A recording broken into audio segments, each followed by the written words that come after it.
Hi, I'm Jim Brickell from MedLearn Ford Lincoln, and this is the 2025 Ford Explorer.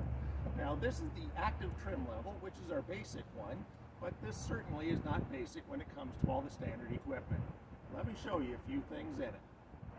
At the back end, it has the Class 3 trailer tow package, standard equipment. Power liftgate, standard equipment.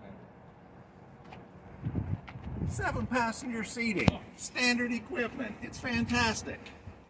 And continuing along with the standard equipment, this, a power seat on the passenger side and on the driver's side. Intelligent access. The key just has to be with you. Touch the door handle, it opens. You come inside, you've got a power adjustable driver's seat. It moves forward, it moves up, it moves down. You've got the recline and a power lumbar support. All part of standard equipment in this vehicle. It's in the back seat. You can have all the seats folded down.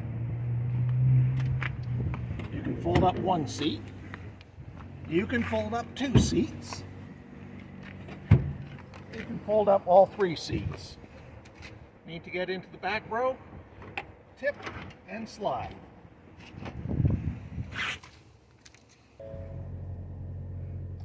So in the center, we have our 13.2-inch screen. As you can see, you've got the map on there. You can set up personal profiles on here, so you can have different settings for the different drivers in the vehicle. You can add your devices with Bluetooth. And over on the side here, this is our home screen. The second one down gives us hill descent control. So instead of driving down a steep hill with your foot on the brake the entire way, you can lock in a speed. Valet mode. You go to a place with valet parking, you can put in a code. It'll temporarily disable your phone and navigation features. All your personal settings will be not accessed to the guy in the red jacket. You come back out, put in your same code, it reactivates them. You can check your vehicle status, and you've got your settings in here. Now, under settings, you've got sound, Bluetooth, driver assistance, vehicle systems. And look at these fantastic driver assistance features. You've got cruise control. You can do normal cruise control, adaptive, where you're setting the speed and the distance to stay behind the person in front of you. Lane centering. Predictive speed assist. This is fantastic. If you're not sure what it is, you hit the little eye over here. Predicts upcoming conditions, road curves, changes in speed limit, and adjust your vehicle speed. So you've got the cruise control going. The car knows there's a sharp turn. It'll actually slow you down so you're going at a reasonable rate around the sharp bend. It's fantastic. So you just turn that one on. So that was your cruise control. We go back a screen. Lane keeping. You've got an alert. That would be a vibration in the steering wheel. You've got aid. It'll actually steer you back into your lane. And you've got both. All of this in the basic price of the active version of the Explorer. Like I said, you've got a lot of fantastic standard equipment in this vehicle. Predictive collision assist. You can have your rear view camera on delay.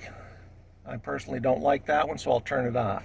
Blind spot information system. Someone's coming up in your blind spot. It'll light up in your outside mirrors. Cross traffic alert. You're backing out of a parking spot. You can't see sideways because of big trucks. Guess what? The car is going to look sideways for you. Reverse brake assist. You're backing out of a parking spot or into a parking spot. You're going slowly. The vehicle can actually stop itself. If you didn't see an object, it can stop it for you. And driver alert. This vehicle even checks if you're paying attention. Now, notifies you if the vehicle detects that you are inattentive. If you don't like any of these features, you can turn them off. They're there to help protect you, but you still have freedom of choice. You can turn off those safety features. I think they're fantastic and they should be on, but you do have that choice. When we come down a little further, your vehicle settings. It's so quiet, some people actually forget to shut off the engine. If you forget, 30-minute max idle, it'll shut off for you. Rear occupants. If you don't have any little kids, why do you want the vehicle telling you it's going to shut off or to check for rear occupants every time you shut it off? You don't have to. You can turn that feature off. Lighting. Automatic high beams. In the basic vehicle, it's fantastic. Key detection alert. So sounds the horn if you exit your vehicle, all of the doors are closed, there's no key in the vehicle, and your vehicle is still on. It lets you know. Remote start. So if you want to use remote start, it's in there. And you choose what it's going to do when you use remote start. The wipers. You've got the rear wipers can come on automatically when you put it in reverse if the front ones are going. The lift gate is power. If for some reason you didn't want the power on, you can turn it off and just go manually. Your locks. You can open all the doors together, or you can open just the driver door. Like, this is a whole host of great standard equipment on the vehicle. You're going to love it. It's the Ford Explorer 2025 in the active trim level. With the steering wheel, moves in and out or telescopic. It moves up and down. You can definitely find a position that's going to be right for you. Simply lock it back in place. On the left-hand side of the steering wheel, we've got our cruise control, so you can turn it on and off here. It'll indicate down here that it's set.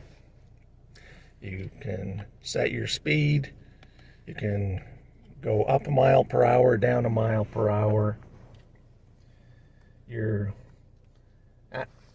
adaptive cruise control, how far you want to stay behind the vehicle in front of you, it shows in vehicle lengths right in there.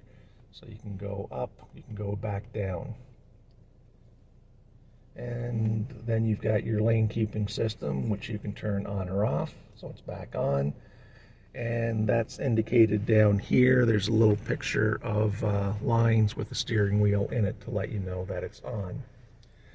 You've got your volume control for your stereo, and on this side of the steering wheel, you've got your menu to change the display. So you can go with My View, hit OK. There's the comm screen is what we call it. Go up. You can configure that, hit OK. So these are the choices. We've got comm screen, we've got driver assistance, map view, fuel economy, trip 1, trip 2, tire pressure. So you get to pick and choose which one of these you want. And then we go back a screen. Now we go up. We're into fuel economy. Right now, of course, the vehicle is brand spanking new. Of course, it looks like the fuel economy sucks. Once you start driving it, you'll see substantial improvements. We've got our map view. We've got our comm screen. And on the menu, you can go down to your trip and fuel, status information, vehicle maintenance, oil life, tire pressure. You can check all of those. You can go farther down for audio. You can go to check, have your phone show up on there. And if you're going stateside, speedometer and miles per hour. So it will keep the kilometers there, but it will give you a larger one in terms of the miles per hour. It'll be a larger display. So we hit back, it stays, and it goes in the center part, so it's easy to see. Your wipers are on the stock control to the right. Your turn signal is to the left. And when you are getting low on fuel, it does show you there 37 kilometers to empty. Your gas tank looks like it's almost empty. So that gives you a hint. Plus it lights up on the far side that you're almost out of gas, and it would be a good time to start looking for it. So enjoy your vehicle. I'm Jim Brickell.